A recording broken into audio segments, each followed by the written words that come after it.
哇咩回事啊？係唔係睇緊蜘蛛俠拍緊電影啊？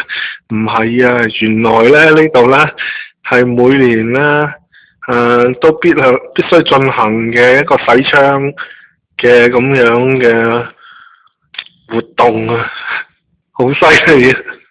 喺直播呢度可以見到啲咁高超嘅人物。哇！好似耍雜技咁樣，好犀利啊！你睇下，你睇下，帶俾大家睇下啦！哇！真係唔讚都唔得啊！咁高，跟住拉條繩仔，後邊一個桶，咁就掂咗啦！哇！我好勁！哇！好犀利，好犀利，唔照都唔得啊！哇！你睇下佢嗰個桶可以咁樣循環咁樣抹啦抹，抹啦抹。哦，自己睇到都覺得好高啊！真係所以話咧，勤勞嘅人們啊，真係分分鐘係真係做一份工啦，係真係揾命搏。直情你話真係雜技演員咁樣着得靚靚地，仲話好似明星咁啫。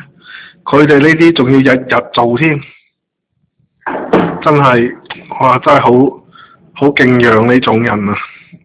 日日咁樣擒高擒低，我上次見到喺密芝根大道，哇！呢度又有一個空中飛人，又係上次見到密芝根大道嗰度，又有一個好犀利嘅幾個人一齊做，又係咁樣單挑嗰條咁嘅繩仔，又就嚇親我嘅，就係咁樣麻繩仔咁樣掉落去咧，780層樓咁樣都係咁樣由上邊一路洗到下低，真係好犀利！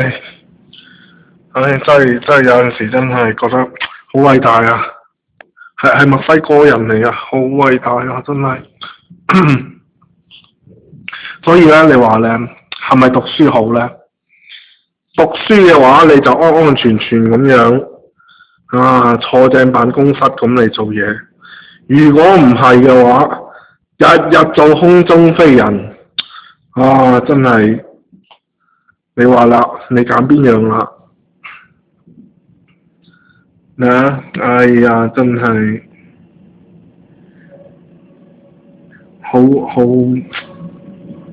好敬仰佢嗰種精神啊！真係呢啲咧就係普羅大眾日日見到嘅嗰種普羅大眾嘅日常生活啊！真係一大見識啊！係呢層樓，你睇個樓頂咁樣一路定十幾層，定逐層係咁樣射落去，睇見都畏高啦。唔知佢有冇配備啲咩降落傘，萬一有咩事即刻撳反咁樣跳翻落去咧。犀利真係。